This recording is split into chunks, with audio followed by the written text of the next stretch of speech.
Bismillahirrahmanirrahim. Assalamualaikum warahmatullahi wabarakatuh. Alhamdulillah hamdan katsiran tayyiban mubarakan fih kama yuhibbu rabbuna wa yardah.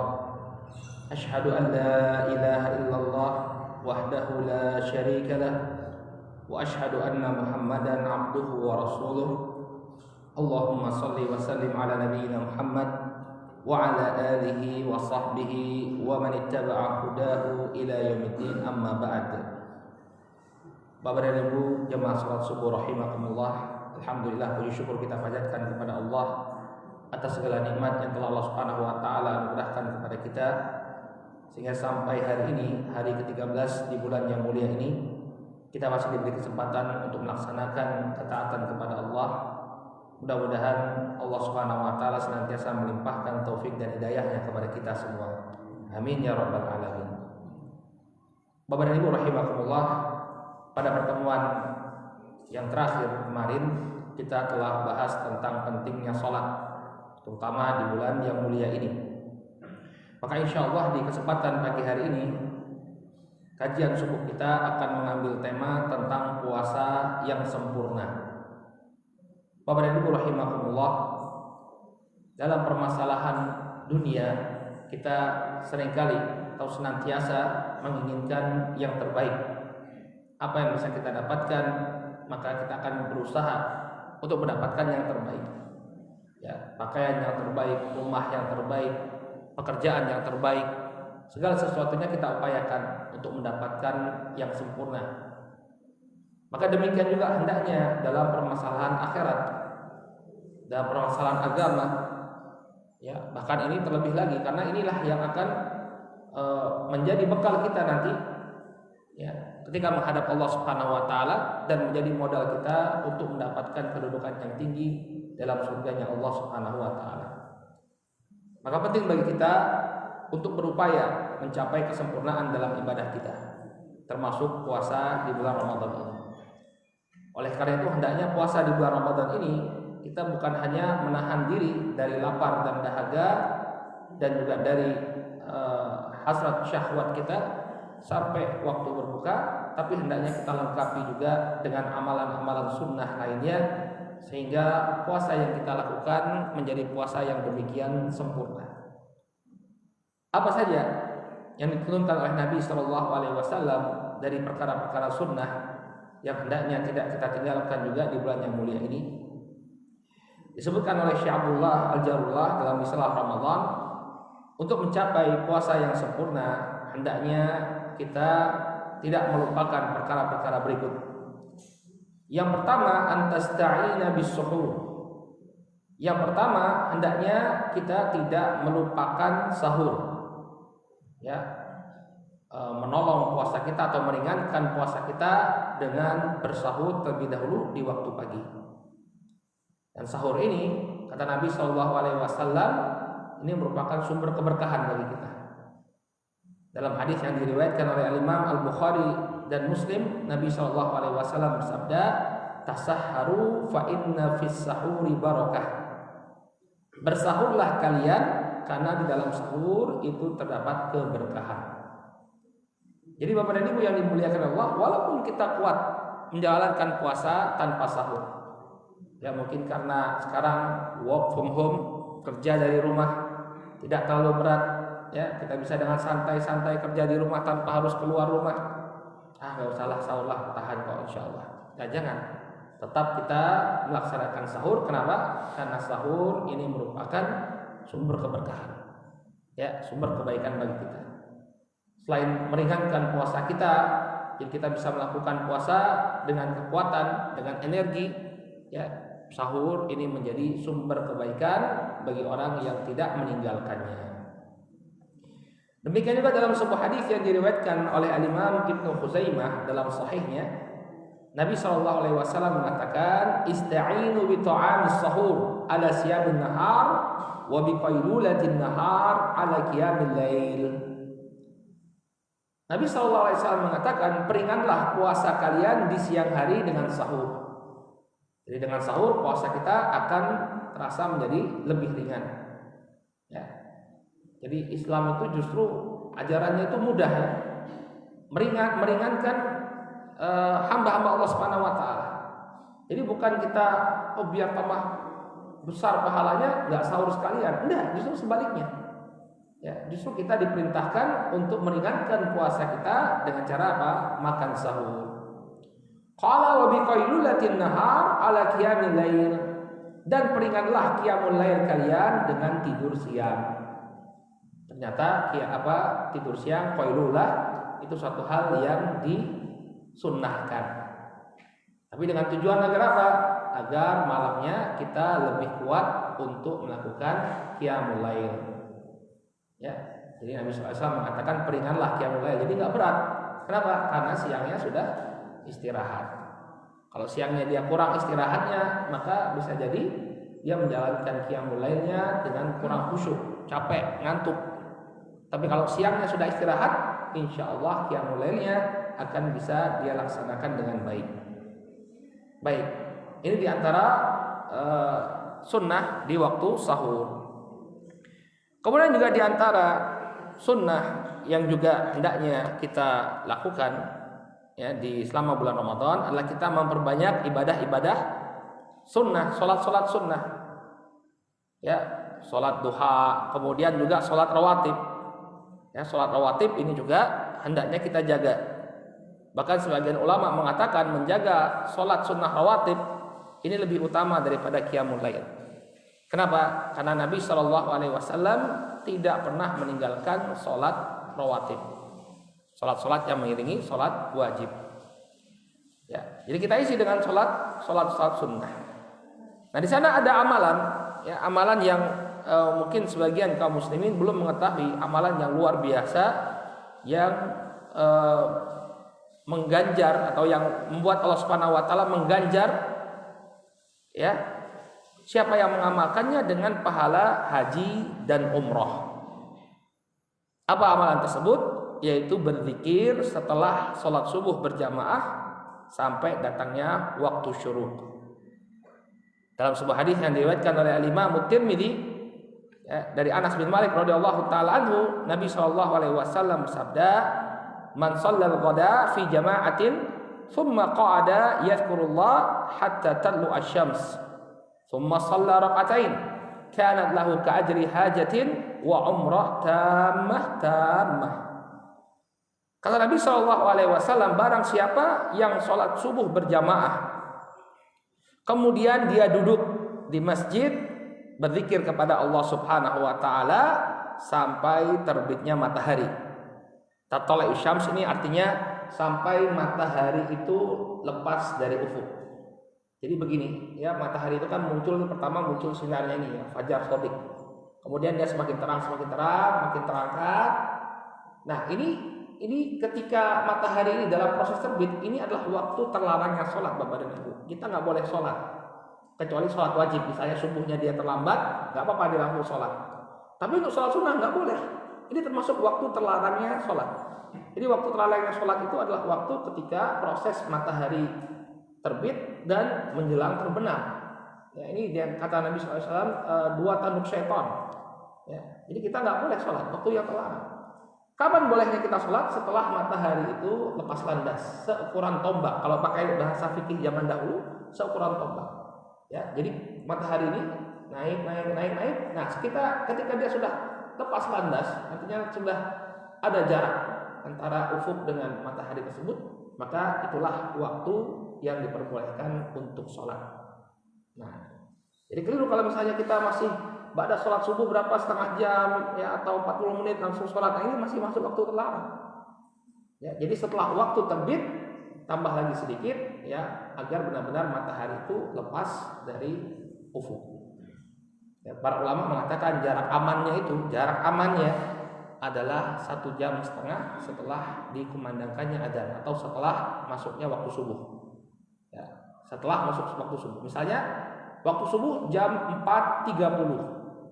Maka paling idealnya sholat syuruk itu adalah jam 6. Aman, jadi nggak masuk kita waktu terlarang. Ya, walaupun sebagian mengatakan ya setelah waktu terbit itu tambah 10 menit. Nah, ini juga boleh. Ya, tapi yang amannya 1,5 jam setelah masuknya waktu subuh. Maka barang siapa yang dia sholat berjamaah kemudian dia duduk berzikir kepada Allah, dan zikir kepada Allah ya ini bentuknya macam-macam. Majelis ilmu seperti ini juga termasuk majelis zikir. Kemudian membaca Al-Qur'an atau dia membaca zikir pagi hari ya. La ilaha illallah wahdahu la syarikalah lahul mulku wa lahul hamdu wa huwa ala kulli syai'in qadir. Dia baca 100 kali misalnya kan. Ya. Maka yang demikian termasuk dalam pengertian zikir. Kemudian dia sholat 2 rakaat, maka kanat lahu ka ajri hajjatin wa umrah. Maka dia akan mendapatkan pahala sebagaimana pahala haji dan umrah secara sempurna kata Nabi alaihi wasallam. Ya. Zaman sekarang ini kita nggak bisa umrah ya. Nggak tahu ini kok di TV sunnah TV Quran itu ada orang yang melakukan umrah, tapi kok orang Indonesia nggak bisa ke sana, nggak tahu ini. Ya, mudah-mudahan Allah bukakan dengan segera ya. Demikian juga menjaga sholat rawatib. Man shalla 12 raka'atan fi yaumin wa lailah bunya lahu bihinna baitun fil jannah. Dalam hadis yang diriwayatkan oleh Imam Muslim, kalau saya tidak salah dari Aisyah, ini hadisnya Aisyah, barang siapa yang sholat 12 rakaat dalam sehari semalam, maka akan dibangunkan baginya rumah di surga. Ya, dalam riwayat Tirmidzi disebutkan bahwa 12 rakaat ini ya adalah 4 rakaat sebelum zuhur, 2 rakaat setelahnya, kemudian 2 rakaat setelah maghrib, 2 rakaat setelah isya, dan 2 rakaat sebelum subuh. Dalam riwayat Tirmidzi diperinci apa 12 rakaat ini? 4 rakaat sebelum zuhur, 2 rakaat setelahnya, kemudian 2 rakaat setelah maghrib, 2 rakaat setelah isya, dan 2 rakaat sebelum subuh. Ini 12 rakaat. Apa ganjarannya? Allah Subhanahu wa taala akan bangunkan baginya rumah di surga. Masya Allah ya. Jadi memang hidup itu penuh dengan ibadah ya. Kemudian selain menjaga sholat sunnah tadi ya, hendaknya seseorang menyempurnakan puasanya dengan menjaga lisan. Nah, ini sudah sering kita ulang ya. Man lam yada qaula zur wal amala bihi falaysa lillahi hajatun ayyada'a ta'amahu wa syarabah. Barang siapa yang tidak meninggalkan ucapan dusta dan perbuatan yang keji, maka Allah tidak membutuhkan dia meninggalkan makan dan minumnya. Kemudian yang selanjutnya, alla yukhrijuka siyam an haddik. Hendaknya puasa itu ya tidak mengeluarkan dirimu dari pengendalian diri. Maksudnya apa? Puasa itu hendaknya bisa mengendalikan dirimu. Dalam sebuah hadis yang diriwayatkan oleh Imam Al-Bukhari dan Muslim, Nabi SAW bersabda, "As-siyamu junnatun." Puasa itu adalah perisai. Fa idza kana yaumu siyami ahadikum fala yarfuth wala yashab. Maka di hari-hari puasa kalian janganlah engkau itu yarfuth, berucap kotor, mengumpat ya atau melaknat. Wala yashab, dan jangan berteriak-teriak. Jangan kita kemudian teriak-teriak, woi, bomot gaduh. Ya, Anda sedang puasa, maka hendaknya jaga lisan Anda dan adabnya. Fa in sabbahu, bahkan kata Nabi alaihi salatu wasallam, fa in sabbahu ahadun aw syatamahu falyaqul inni shaim. Apabila ada yang mencela Anda, ada yang memaki Anda, maka katakan inni shaim, saya sedang puasa. Jadi kalau ada orang yang misalnya di jalan ya, kadang-kadang ya kalau sore-sore itu kalau panjenengan jalan ke arah Pamela itu, wah udah sama kita kayak di Jabodetabek ya, ramai sekali ya, macet ya di pertigaan sekolah itu ya. Kadang-kadang ada yang nggak sabar, tapi alhamdulillah kalau di Jogja ini masih kudu ya. Kalau di tempat yang lain mungkin udah teriak-teriak gitu ya. Ya. Nah kita jaga. Nah kalau ada orang yang memaki kita, ada orang yang mencela kita, maka katakanlah inni shaim.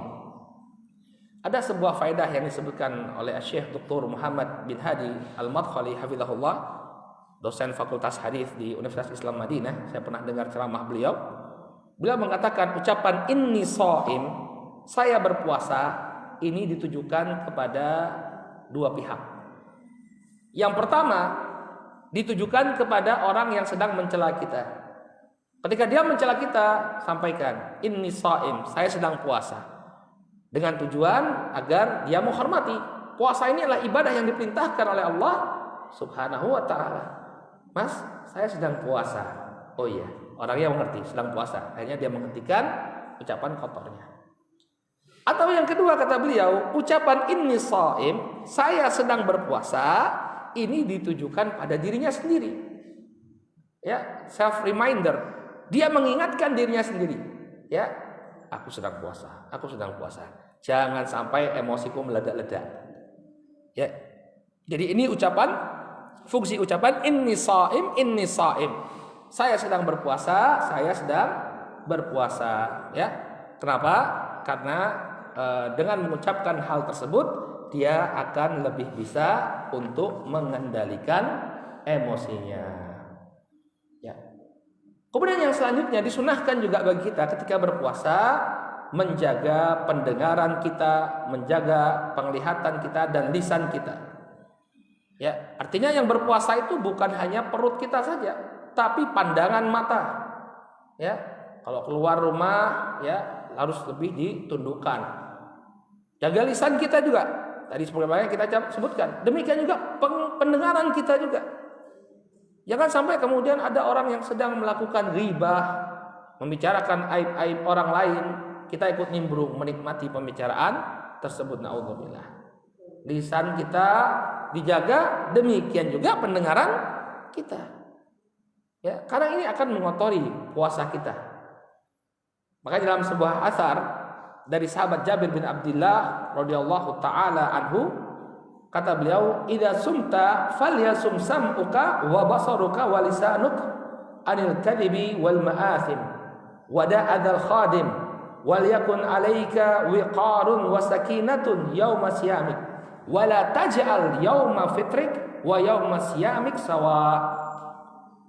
Apabila engkau sedang berpuasa, kata beliau, maka ya ikutlah berpuasa pendengaranmu, penglihatanmu dan lisanmu. Ya, jadi bukan hanya lambung kita saja yang berpuasa, ya, makan dan minum saja yang kita tinggalkan. Tapi ikutlah berpuasa pendengaranmu, penglihatanmu dan lisanmu dari dusta dan dari perbuatan dosa. Wada'adzal khadim, dan ya jangan kemudian engkau mempersulit pembantumu. Ya, pelayanmu. Kalau kita punya pembantu ya dia juga diwajibkan untuk apa? Berpuasa. Jangan kemudian kita berpuasa lalu kita membebani dia dengan pekerjaan-pekerjaan yang berat. Ya, kita harus sadar bahwa dia juga punya kewajiban untuk berpuasa. Qala wal yakun 'alaika wiqarun wa sakinah. Hendaknya engkau menjalani puasamu dengan penuh ketenangan pada hari engkau berpuasa. La taj'al yauma fitrik wa yauma siyamik sawa. Jangan kau jadikan hari ketika engkau berpuasa dengan hari ketika engkau tidak berpuasa itu sama saja. Ya, jangan disamakan. Sekarang hari puasa, apa bedanya dengan hari ketika kita tidak berpuasa? Kemudian yang terakhir, ya, yang termasuk sunnah di dalam puasa adalah kita berbuka sebagaimana yang dicontohkan oleh Nabi Shallallahu Alaihi Wasallam. Ya, beliau mengatakan bahwa di waktu berbuka puasa, inna lisaim inda fitrihi la da'watan ma turat. Sesungguhnya bagi orang yang berpuasa ketika dia berbuka terdapat doa yang tidak tertolak. Maka hendaknya kita sebelum waktu berbuka, memang betul selama dia berpuasa ini adalah waktu mustajab untuk doa, terutama ketika dia akan berbuka. Jadi waktu ketika kita akan berbuka ini adalah waktu yang lebih istimewa. Maka angkat tangan kita sebelum berbuka, banyak-banyak berdoa kepada Allah Subhanahu wa taala karena itu adalah doa yang tidak tertolak. Kemudian juga disunahkan ketika berpuasa dengan kurma. Ya, para ahli gizi menjelaskan demikian besar hikmah kenapa kita itu berbuka dengan kurma. Jadi bukan berbuka dengan yang manis. Ya, bukan berbuka dengan yang manis, tapi berbuka dengan kurma. Karena kurma ini gulanya beda dengan gula yang mungkin ada pada sirup, pada kolak, beda. Gulanya gula yang sehat, yang segera mengembalikan energi kita. Makanya dari hadis Anas bin Malik radhiyallahu taala anhu, beliau mengatakan, "Kana Nabi sallallahu alaihi wasallam yuftiru qabla an yusalli ala rutabat."